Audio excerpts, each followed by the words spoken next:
Ave Maria. Welcome back to No Apologies.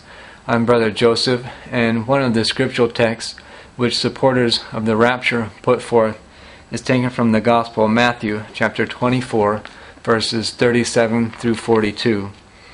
As were the days of Noah, so will be the coming of the Son of Man. For as in those days before the flood, they were eating and drinking, marrying and giving in marriage, until the day when Noah entered the ark. And they did not know until the flood came and swept them all away. So will be the coming of the Son of Man. Then 2 men will be in the field, one is taken, one is left. 2 women will be grinding at the mill, one is taken and one is left. Watch therefore, for you do not know on what day your Lord is coming.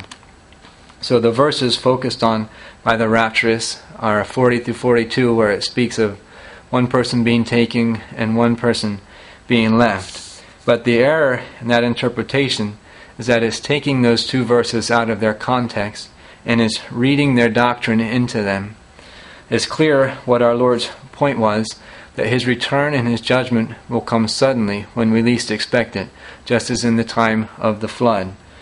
And our response to this takes us back to the argument and the reality that His second coming will in no way be a secret. Nowhere in this chapter or anywhere else in the New Testament or Old Testament does it speak like this. The verses which the Rapturists quote actually immediately follow a description of our Lord's coming, beginning in verse 29, where He says, "Immediately after the great tribulation, the sign of the Son of Man will appear in heaven, and all the tribes of the earth will see the Son of Man coming in power and great glory."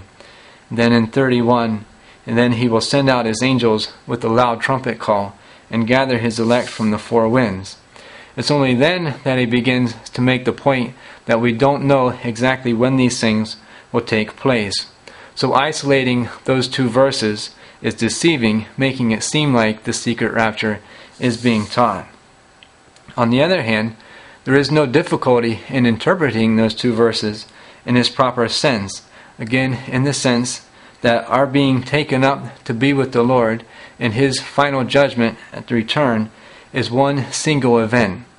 Just as we read in verse 31, He will send out His angels with a loud trumpet call and gather His elect from the 4 winds.